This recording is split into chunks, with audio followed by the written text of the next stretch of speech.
Now it's a time of changes. Now is the time to move on. This is the time for solutions. Feel the motion. Be new is born. Me and me, none of you. Now I'm connected to you. Me and me, none of you. Me and you will do it for you. This is the time for solutions. Be new is for you. Buenos días. Seguimos desde el canal B-Logistics en la antigua fábrica Estrella Damm, hablando de logística marítima, de sostenibilidad, del software as a service, y ahora nos vamos a centrar sobre todo en el cambio climático y el efecto que tiene en las infraestructuras portuarias. Recordamos que también tenéis el B-Village para hacer networking y conectar con aquellas empresas que puedan ser de vuestro interés para los negocios que tengáis en mano. Bueno, en paralelo, nosotros seguimos aquí en el plató del Logistics y, como decía, hablando de cambio climático, porque nos preguntábamos antes si la sostenibilidad y la digitalización son elementos compatibles o incluso la digitalización mal usada puede ser peligrosa. Algunos datos rápidos que me parecen, ahora Jesús hablaremos, básicos, ¿no? Por ejemplo, el 84% de las emisiones de carbono se pueden reducir subiendo a la nube los programas. E incluso el 65% del consumo de energía también se puede reducir para todas aquellas empresas que apuesten por una digitalización. Jesús, buenos días. Ahora presentarás a tus ponentes, tanto en este formato físico como también conectado. Jesús Martínez es doctor en Ciencias e Ingeniería Náuticas y máster internacional en Gestión Portuaria por la Universitat Politécnica de Cataluña. También actualmente es director del máster y de la carrera universitaria en Logística, que se desarrolla en el Tecnocampus de Mataró, y vamos a dar una breve recomendación porque es autor de varios libros, pero uno de ellos que casa a la perfección con lo que estamos hablando ahora mismo sería el del Manual del Transporte Marítimo de Mercancías Peligrosas, y el de Fundamentos de Logística y Operatividad Portuaria. Muchísimas gracias. Todo tuyo, Jesús. Gracias. Buenos días. Buenos días. Good morning to everyone. Good morning to the people who is connected from our institution. It's a big pleasure to be here presenting this event. I want to present, first of all, our panel. We have Mr. Mar Asaf, as the Chief of the Human Resource of the Development Section of the Train for Trade of the UNTAD in Geneva. He holds a Master in Economics from the University of Brussels, Belgium, and have over 20 years of experience in international institutions and private sector and different kind of companies in multinational level. He oversees a major program in the field in international of trade statistics as well, e-commerce, port management, to support the sustainable economic development in the line of the SDGs of the United Nations. Welcome, Mark, to this panel today. Isabel Rigvos, welcome also. She is the Secretary General of the ESPO, European Seaport Organization, since 2013. Before taking this function, Isabel has been working as a director of the European Federation of Inland Port and senior advisor of the ESPO during 4 years. She studied at the University of Namur in Q11, European Law, University Catholic Delft, before joining the European Federation of Inland Port, and she worked in EU public affairs almost 20 years also. Welcome, Isabel, to this panel as well. Ramon, here with us. She's a civil engineer from 1996 and in different positions carried in a private construction company, COMSA. It's from 1998, it's the execution of the works in the Port of Barcelona, including the works expansion on the port, the new South Dock, the famous South Dock of the Port of Barcelona. From 2007 to present, he's working in the Barcelona Port Authority, and now he's in the Department of Infrastructure and Conservation, Deputy General Manager of the Infrastructure and Conservation from the Port of Barcelona. Welcome also, Ramon. This is a big honor to be sharing this panel with you, all of you today.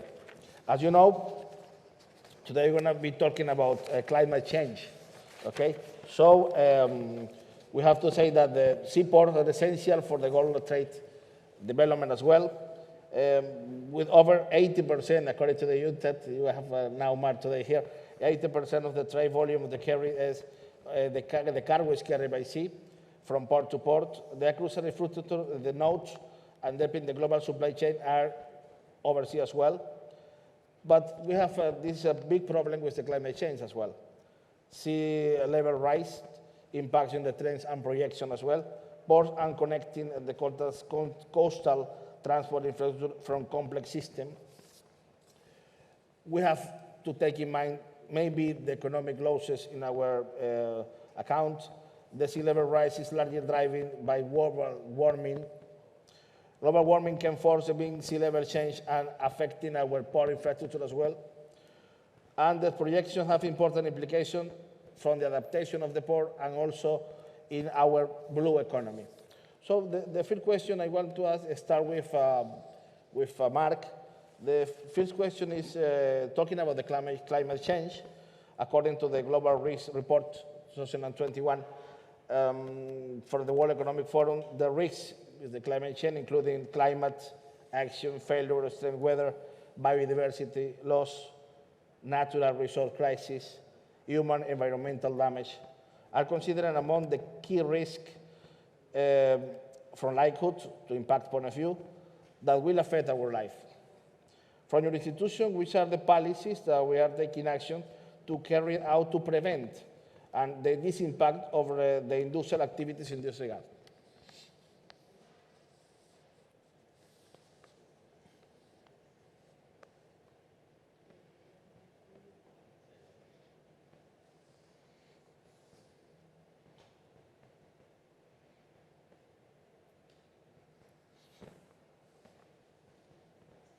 UNCTAD, the Conference on Trade and Development, the UN body, we are having our quadrennial ministerial conference.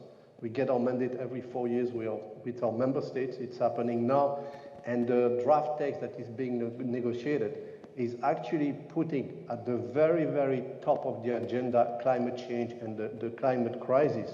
The text from our delegates, and we represent 194 member states, says that the climate crisis really is endangering the security and the lives of millions of people.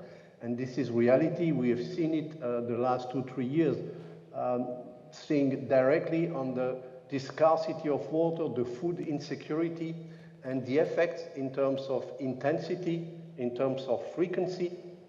And this is the direct effect for us as a trade and development body in the UN is the threatening of the international trade and the critical supply chains. And with the COVID-19 pandemic, those critical chains have been really, really damaged, and we could see it's not over with the price of the transport. So this is bringing back one element that is crucial for us and our member state is the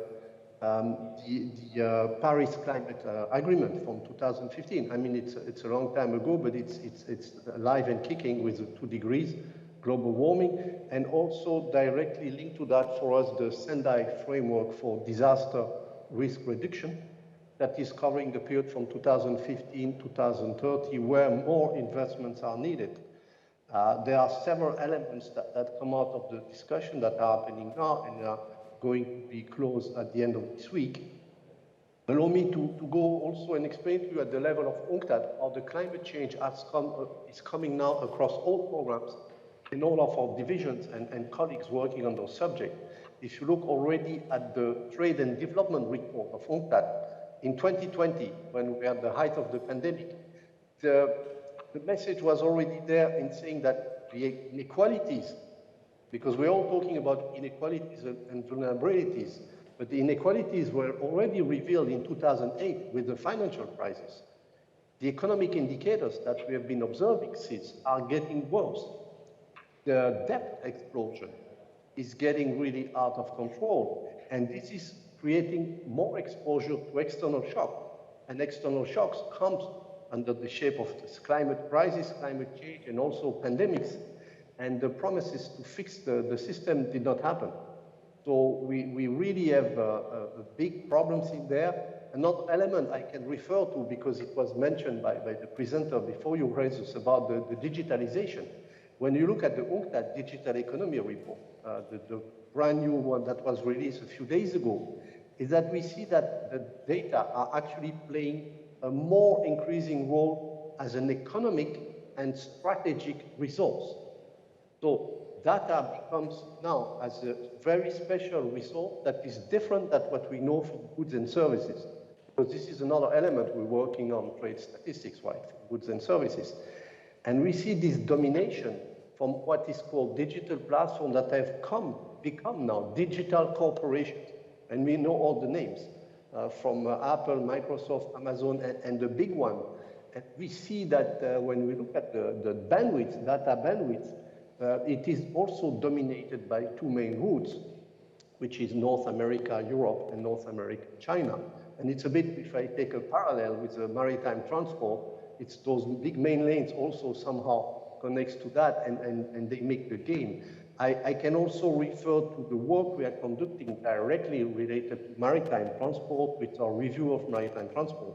And it's been a few years that our colleagues here, UNCTAD, have mentioned this risk on climate change, and a lot of work has been done with seawater rising and others.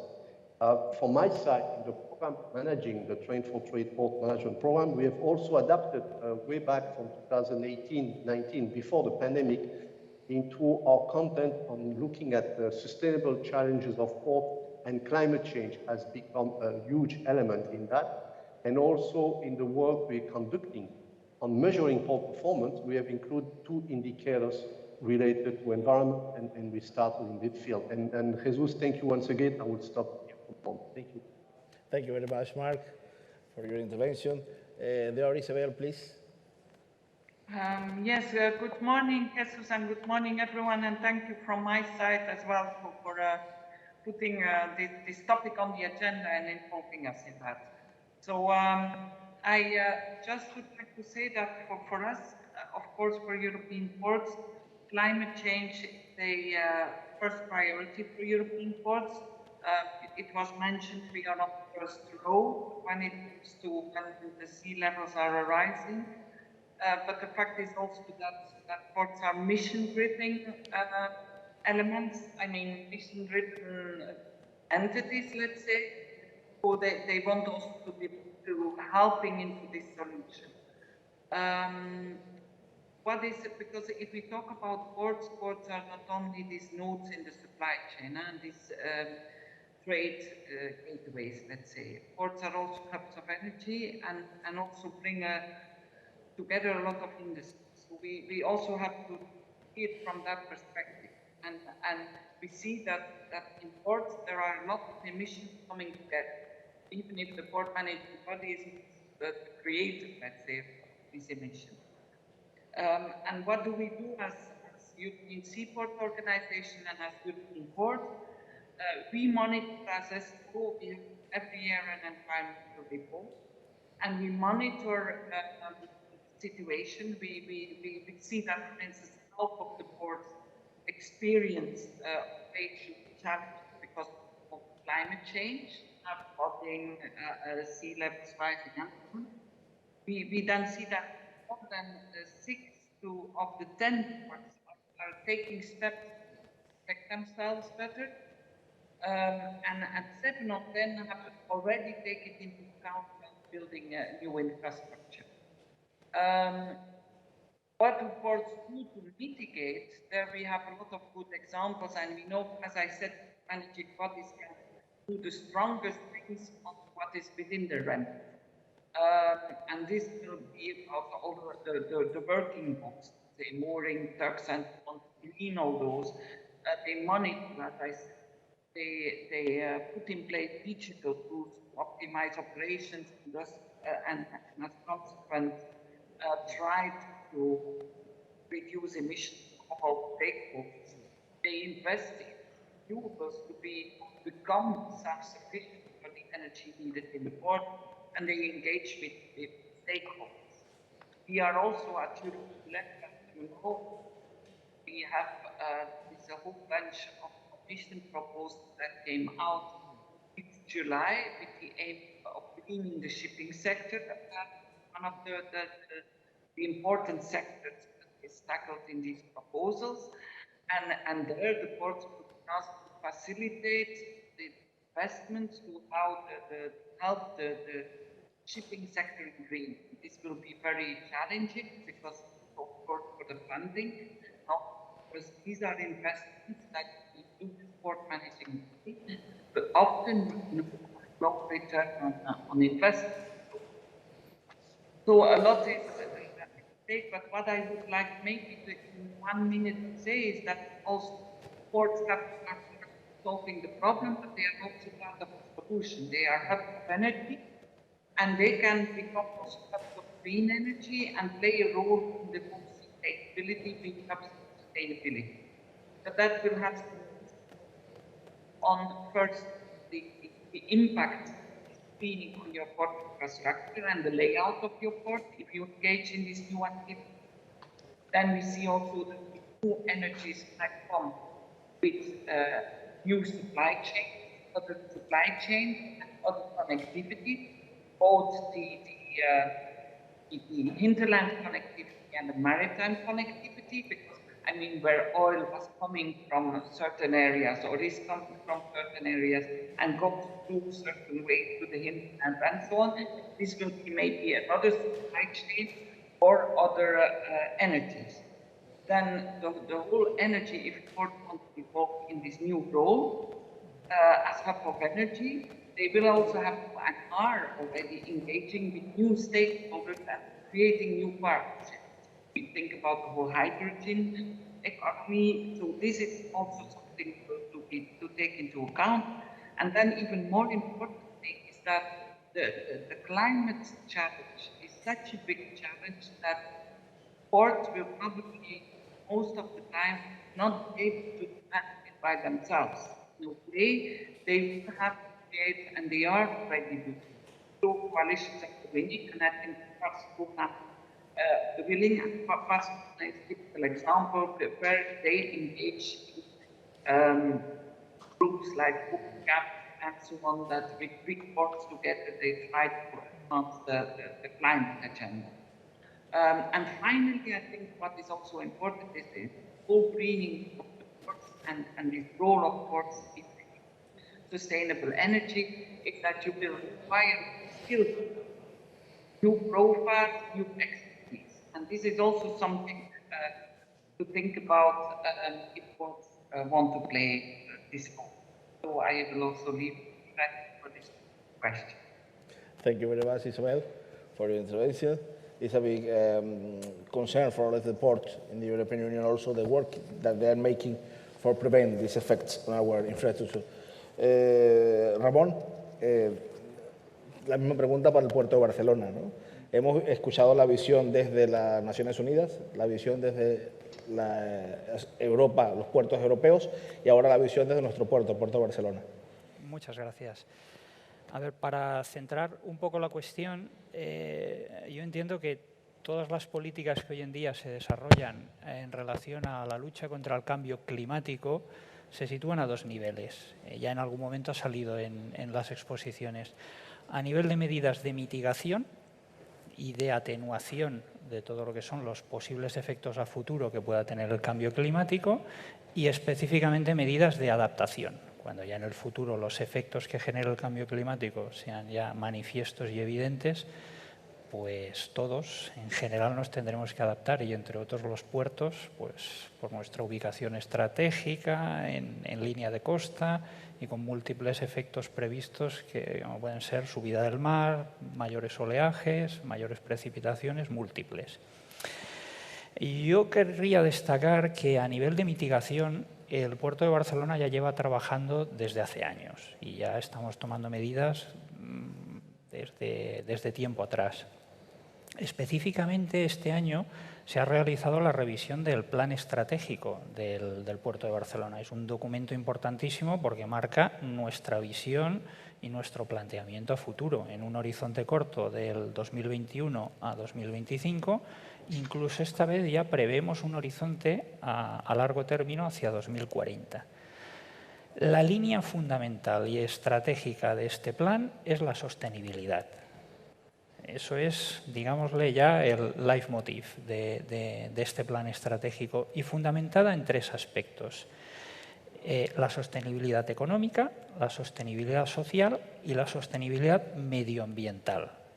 Entonces, Entrando ya en el tema de la sostenibilidad ambiental, es que los objetivos que específicamente allí tenemos marcados o que hemos asumido, pues son específicamente trabajar en la transición energética, trabajar en la descarbonización y específicamente en la reducción de emisiones. Eso ya son entended que son 3 líneas específicas que ya asumimos dentro de nuestra gestión a futuro, ya integrándola en nuestro día a día. Por otra parte, por centrarme un poquito también en todo lo que puedan ser los efectos de adaptación, pues hombre, en toda esta cuestión nosotros hemos de estar muy atentos y verdaderamente seguimos los distintos estudios que ya se van particularizando, pues desde instituciones científicas, universidades, instituciones gubernamentales que van abordando toda esta cuestión y específicamente todos aquellos que ya empiezan a hacer predicciones, digámosle ya fundamentadas, en el área del Mediterráneo. Al final es donde nosotros estamos ubicados. Este es un tema que vamos siguiendo y que entendemos que hemos de estar muy atentos para ver esas proyecciones y la afección real que en el futuro nos pueden producir. Destacar que ya a día de hoy, en algunos aspectos, ya estamos teniendo en cuenta acciones. A nivel de, os diría, de régimen de lluvias y de intensidad de lluvias, ya estamos teniendo en cuenta aumentos en el régimen extremal de precipitaciones, tanto por la posibilidad de cantidad como intensidad. Pues porque entendemos que es casi una realidad. Aquí vamos muy de la mano de Becasa, que es una empresa municipal que realiza toda la gestión del alcantarillado, y ellos mismos ya prevén esta variación del clima extremal a la hora de dimensionar en este momento las nuevas infraestructuras de drenaje. Entonces, en todo aquello que podemos ya en el dimensionamiento de nuevas infraestructuras, pues algunos aspectos ya entendemos que los tenemos que ir integrando y haciendo. Me consta que desarrollos de nuevas naves logísticas importantes, recientes, que se han realizado en el puerto de Barcelona, lo que es algo tan sencillo como el sistema de drenaje de las cubiertas, se está dimensionando significativamente por encima de lo que hoy por hoy obligaría la normativa. Pues porque la realidad es que con los regímenes extremales que hemos tenido en años recientes, pues ha habido problemáticas reiteradas ya en naves construidas pues en 10, 15, 20 años atrás. Entonces ya es cuestión de estar al día e irnos adaptando. A nivel de infraestructura más marítima, digámosle diques o protección, o sobre todo frente a todo lo que pueda ser oleaje, agitación y otro de los grandes aspectos en los que podemos sufrir los puertos o incremento de nivel del mar. Hombre, nosotros podemos destacar al menos que el puerto de Barcelona tiene la infraestructura muy nueva o bastante renovada. El puerto de Barcelona abordó una gran ampliación desde proyectada, ejecutada y construida pues entre 2000 y 2010, hoy por hoy ya plenamente operativa. Incluso poco después, el resto de diques de tramos antiguos o anteriores que podían quedar, ya abordamos una actualización y una renovación. Entonces podemos decir que hoy por hoy nuestra infraestructura está actualizada simplemente a 10 años, a partir del año 2010. A pesar de todo, no nos podemos fiar. Somos plenamente conscientes de que solo el ejemplo del temporal Gloria de enero del año 2020, que sufrió todo el frente mediterráneo, pues nos ponen de manifiesto que tendremos que irlo siguiendo y estar atentos. Y posiblemente en el futuro o incrementar mantenimientos, reposiciones de bloques u otras actuaciones, o llegado un caso alguna actuación significativa de adaptación y de mejora. Gracias, Ramón. Thanks, Ramón. Also, with this kind of topics, we have maybe the problem that we are having also in the ports is a social perception of the port activities. As you know, we have the idea in the society that the port are always making pollution from the cities, and maybe it's not all the truth that we want to hear when we are talking about ports. So it's just another problem that we find, the perception for sure. to be sure of the pollution and damage to health. However, the expert of the sector do not think the same of this kind of conversation. In some extent, I'm also can testify from the Port of Barcelona the work that they're making for change this perception of the society as our city. So my question for all of you is, can you explain which is the position of your organization in this regard? Mark, please. Yes, absolutely. Thank you, Jesus. And I want to say that from our side, we have the chance to have been working through several programs with many port authorities around the world, and with diversity and inclusiveness. So working with the large one, the medium-sized one, small port authorities, also port authorities that are in the small island developing states, because the challenges are enormous for them, or port authorities that are managing more than 100 ports and terminals, if I take the case of Philippines. So we have seen the efforts in the last 5-10 years that they're engaging. And it's not only in terms of infrastructure, but it's also in terms of communication.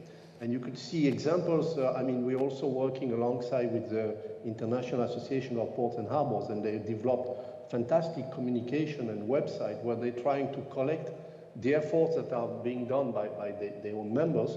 And from our side, what we see, we know it's happening, but I would say sometimes they don't communicate enough. So we try to really invite them to use more channels and communication, because in this time of digitalization, communication has become of utmost importance, and we know they are investing in it. So a lot of ports now are also greening their physical space, and we could see that in many of the ports we partner. For instance, in the Belfast Harbour, recently they've acquired those green spaces where they try to really bridge with the city. A lot of those ports historically have been built around cities, or cities came around the port and starting developing. So they're really trying to make efforts to open up. And even if I take the case of Antwerp in Belgium, people can cycle inside the port and kind of visit every day. If I take Dublin Port Company, we also work with them. They're doing the same. In Malaysia, I work with the port of Johor Port Berhad. They also have tried to plant a lot of trees, recycle the rainy water to water those plants, so they make at the same time energy management efficiency. I think that was mentioned also by Ramon. So I believe from our side we're experiencing that, and we are favoring it. In our training and capacity building program, we highlight those cases. For instance, we ask the participants to identify national case studies and present them, and they get certified for that, and we publish in UNCTAD the best cases. And we link it to the SDGs, because as you know, there are specific SDGs that we're monitoring with indicators, and there's one full one dedicated to climate change, but also life of ocean or land, etc. So we try to really showcase that, because efforts are being done, and I believe slowly by slowly the perception is changing. And there's one also, as a last example for me, in Nigeria, where I also work in the port of Lagos, on noise pollution, because this is a bit sometimes the forgotten one, but on big factories there, I've had some of the port managers making really good works on trying to show the damages on people, workers, of noise pollution. So those are all elements that are being done, but we probably need to do much more on communicating them. Thank you. Thank you very much, Mark. Also from the European ports, we know from the universities, we know the big work that you are making with all the papers, documentation, and guides that you are having. So can you explain the position of the European ports? Isabel?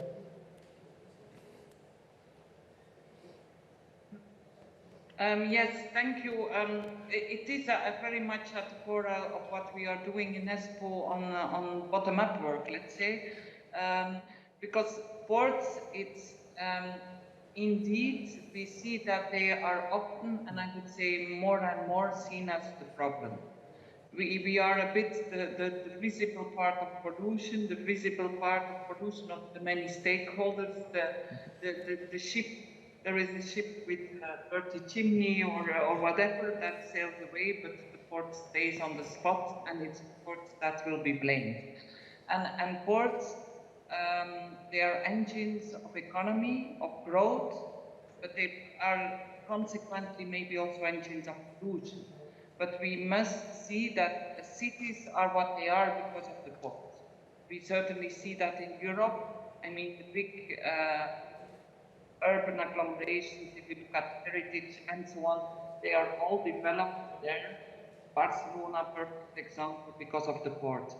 And I think that it's time to revalorize this port-city relationship, and because we should see that the port of the future is maybe going back to the port of the past, where the port is at the center of things. Because as I said before, there is this changing of ports, there are the synergies, ports are bringing back together a lot of activities, so avoiding unnecessary transport.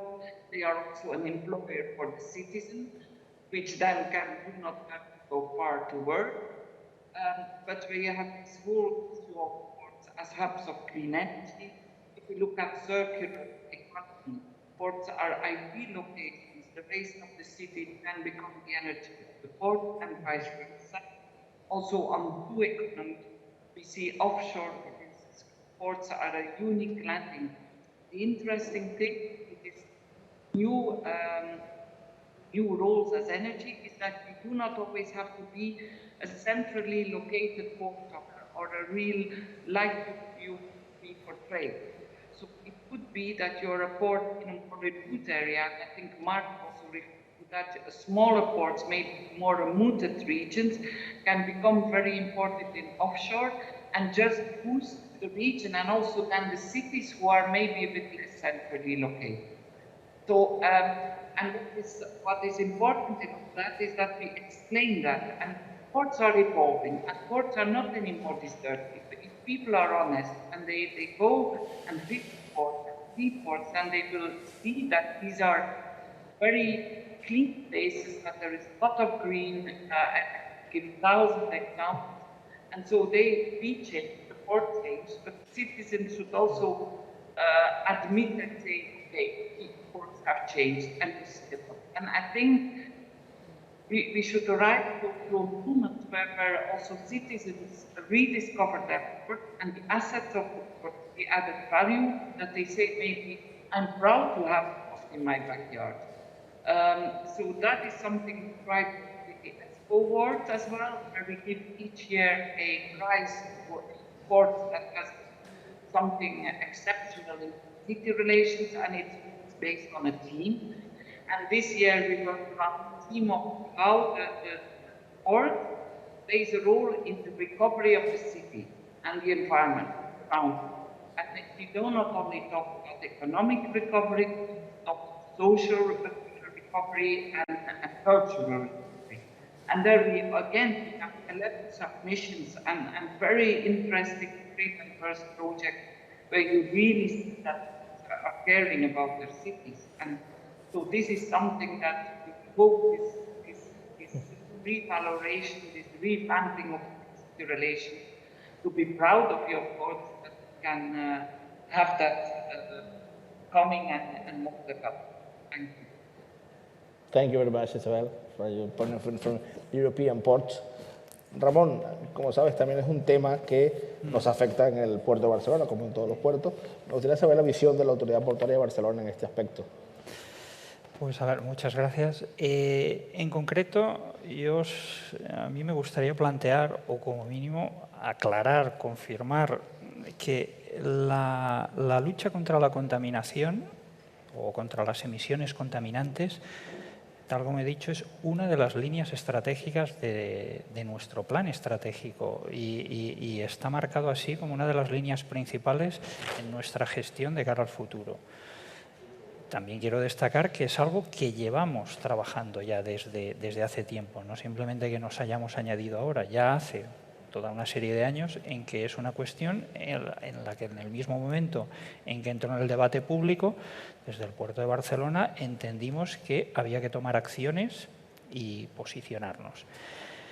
Yo diría que la lucha contra las emisiones tiene un doble sentido, o yo al menos le veo un doble sentido, claramente contra la lucha contra el cambio climático y para mitigar los efectos, pero evidente y adicionalmente es un tema de salud, pública.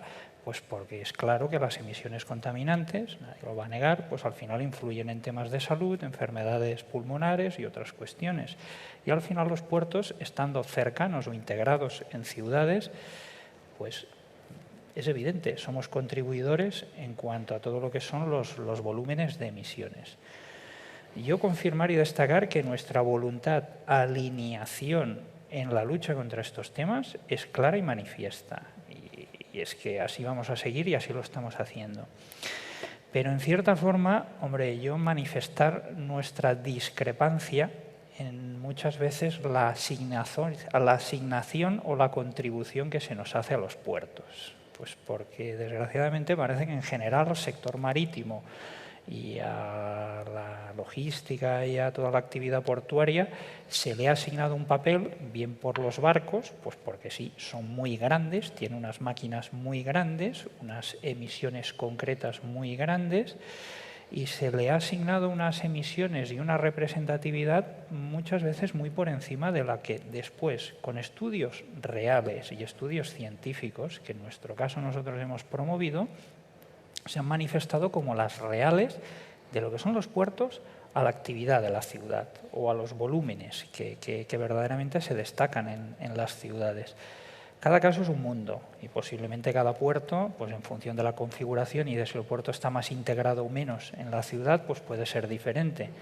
Pero Barcelona, en Puerto de Barcelona, nuestra actividad está suficientemente ladeada de la ciudad, tenemos la montaña de Montjuïc por en medio, y al final nuestra contribución real a la ciudad, nosotros no nos cansamos de destacar que las cifras que nosotros entendemos no son las que muchas veces se nos asignan. En cualquier caso, nosotros entendemos que es un aspecto en el que hay que luchar, hay que mejorar y estamos trabajando en ello. Gracias, Ramón. Es un punto que hemos conseguido los tres ponentes y que pienso que es importante decirle a la ciudadanía que existen también nuevas legislaciones, ¿no? Y a nivel internacional que regulan precisamente estas emisiones. Nos llega una pregunta del público, ¿no? Que I will make the question in English for all the panelists. So, how affect the European regulation over the budget, the community budget, in the improvement of the port infrastructure for mitigate the climate change? So this is a question. Maybe Isabel can answer this question, please. Yes, thank you. Yeah, of course, what we see is that in the different tools, be it how would I say, the most important or the classical instrument to support transport infrastructure, which is the Connecting Europe facility. But then we have the whole recovery budget. Then we have the whole general budget, the regional budget lines. In all budget lines, and in Europe it works in periods like of 7 years. We see that now for the next 7 years. The climate is a red line. So if you are not working on climate investments, let's say, then you will not have, or climate-friendly investments, then you will not have the chance to get funding. And this is very important and very good. But what is also important to see is that, and I touched upon that in my previous answers, it's also the link between the greening and the impact on the basic infrastructure. We should not only see greening and green investments in the narrow sense of the word. For instance, you think about onshore power supply, of course, and this is a green investment, and this will be very much supported at European level, at least we hope.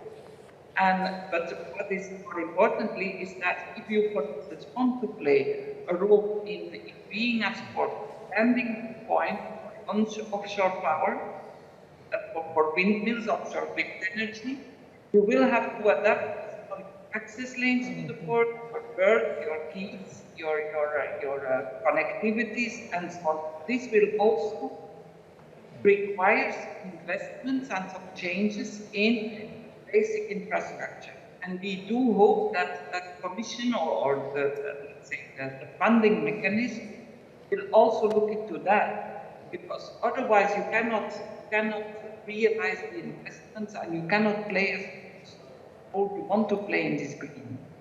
But so just to conclude, yeah, there will be, for instance, if we talk about building on the budgets, also even the EIB and so on, climate will be an essential condition for getting to it. Thank you very much. So maybe it's time to say goodbye to this section. So if you want to say something for close, all of you have 1 minute to say something for closing session. So you have the word. Maybe we start with Mark again. Yes, thank you, Jesus, and allow me to just come back into the fact that I believe from our side we're observing the ports are doing the change. And we have to remember that the maritime and port sector are capital intensive. There are a huge amount of money that are being invested, and on a very, very long term. And then you could see very recently, I read that the Canadian pension fund was actually buying back some ports in America, investing 100% in it. So you see, it's also a profitable business. So they are greening, they are operating, those changing, and I really, really appreciate and commend the Port of Barcelona and Ramon for mentioning that I took good note that you're changing your master plan, because this is really the basis. And I believe this should be a message that goes out from my side, is that you need to adapt your strategic master plan, because a lot of them have been built in the ports we're working it for the Horizon 2030, 40. Some of them, even if you look at Singapore, they've done a master plan for 100 years. And they've put the money to make sure they stay on top of the water at 100 years vision. I don't see many institutions doing that. So this is very recommendable. And I like also the fact that you mentioned economic and social. So your master plan should also consider corporate social responsibility or any social taking care of vulnerable people, because the ports have that capacity. Ports are capital intensive. They are national strategic assets in each of the countries, and the people managing the ports have the political connections and will to make it happen. So that's from my side. Thank you. Thank you, Mark. Isabel, please. Yes, if I can just continue on what Mark says, I think this is also the important thing if you look at, or the challenging thing in this whole climate debate, and is ports will have to adapt, will have to change, will have to adapt their strategies, but ports are heavy assets at the same time. And we see that also the technology, the solutions, the way to answer to this challenge, the intelligence about that is changing every day and overnight. I mean, we want the greening, the shipping sector has to green, but we are not seeing yet clear in which direction this will go and what will be all the technologies. And this is a challenging thing, but certainly for ports, because you have to ask permissions, authorizations, you have to find the funding and so on. So these are long-term processes, but you have a short-term changing reality. So for ports, it will be very important to have the tools to the management, the ports governance, to be able to change, to be agile and move and adapt. And the same thing goes for the legislation, that we must see that ports can function in a legislative network, framework that allows to steer, to adapt, to respond, and to pursue a strategy in function of the changing reality. So that will be a challenge, but that is very important. Thank you very much, Isabel. Ramón, por favor. Hombre, pues gracias. Yo al menos quería también concluir manifestando que toda la lucha contra el cambio climático es un problema global y muy amplio. Pero adicionalmente expresar un punto. En esta cuestión no es solo los puertos. Aquí hay múltiples actores y en el caso del sector marítimo, pues nos encontramos con que hay desde armadores, transportistas, distintos organismos reguladores, que son los que tienen la capacidad legal para promover y verdaderamente propiciar ciertos cambios, que son los que hemos de conseguir trabajar todos conjuntamente y a la vez, y alinear esfuerzos. Entonces, a pesar de ello, los puertos entiendo que hemos de ser catalizadores, no podemos estar estáticos, hemos de promover, participar y potenciar todo este cambio y ir tomando medidas, pero teniendo en cuenta que hemos de ir trabajando para alinearnos conjuntamente con el resto de actores que he manifestado. No es algo en lo que arbitrariamente los puertos podemos articular y hacer y deshacer. En muchas de estas cuestiones necesitamos la participación o involucrar o conseguir que vengan otros actores. Yo simplemente por concluir, porque os he ido marcando gran parte de las líneas estratégicas y filosóficas, pero al menos destacar que nosotros en Barcelona llevamos tomando acciones desde hace mucho tiempo y al menos brevemente pues destacar que desde hace años se están realizando bonificaciones de tasas para todos los buques que vienen con menos emisiones o con emisiones menos contaminantes. Estamos promoviendo el bunkering con GNL, se ha regulado el servicio, ya es perfectamente aplicable en el puerto de Barcelona y más cuando tenemos una planta de regasificación.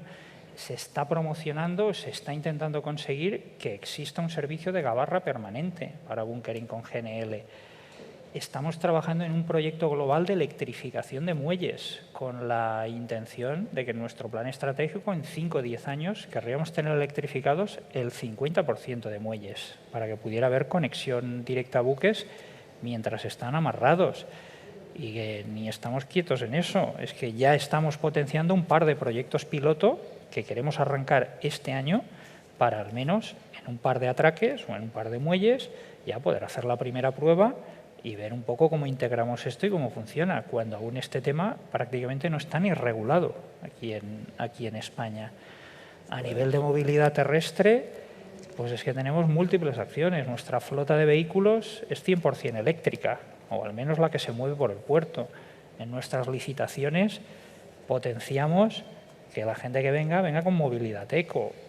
El transporte público interno que tenemos ya lo estamos cambiando a híbrido o a eco. Y estamos potenciando que el transporte terrestre también se mueva o vaya hacia combustibles menos contaminantes, principalmente el gas comprimido. Pues muchísimas gracias, Ramón. Son líneas y son retos y compromisos que seguiremos en este mundo que inevitablemente llegará a este cambio climático. Gracias, thanks a lot. Isabel, until next time. Mark. Until next time. Until next time. Jesús, Gracias. yo lo único que me pregunto es, ¿será posible cuando nos marcamos las fechas de 2040? Estamos de acuerdo, quedan prácticamente 2 décadas, pero solo con 20 años, menos de 20 años, ¿podemos transformar lo que llevamos arrastrando durante los últimos 50, 80? Claro, es una pregunta que nos hacemos todos, ¿no? Pero Es si no increíble. nos ponemos estos retos tan próximos, tampoco haremos el esfuerzo suficiente para lograrlo. Bueno, Ramón, tenéis trabajo aquí. Os habéis marcado muchas metas y lo que decía Isabel, yo creo que es muy interesante que desde las universidades se haga este trabajo, ¿no? Sí. No sé si esto lo veis un poco la diferencia, sobre todo Sí. Jesús como académico, respecto a otros países. Sí, estamos trabajando muchísimo. De hecho, el componente ambiental es obligatorio en nuestra formación y, por supuesto, la promoción de ideas de los estudiantes que muchas veces nos nutren a nosotros como docentes de estas nuevas iniciativas. Bueno, pues si desde el mundo estudiantil ya podemos ver los cambios, aquí hay un cambio, ¿no?, de impresiones con los profesores que puede ser muy interesante. Sí. Gracias a los 4, a los 2 que nos seguían en formato online, físicamente. Ramón, muchas gracias. Nosotros hacemos ahora una breve pausa y es el momento en el que damos paso a los Inspirational Talks. Ahora tenemos a Patricia Ramírez. Ella es psicóloga y hemos titulado su ponencia como un Be Inspired, protagonista de tu propia vida. Recordad que los Inspirational Talks los tenéis en cualquier de los 10 canales que tenemos para ofreceros, pero en este caso se hará en directo desde el Be New Talent. Muchísimas gracias. Nosotros hacemos una pausa, volvemos dentro de una hora para hablar de más logística desde la antigua fábrica Estrella Damm. Recordad, un Be New, una Barcelona New Economy Week que organiza el Consorci de la Zona Franca de Barcelona. Volvemos en 60 minutos. Gracias.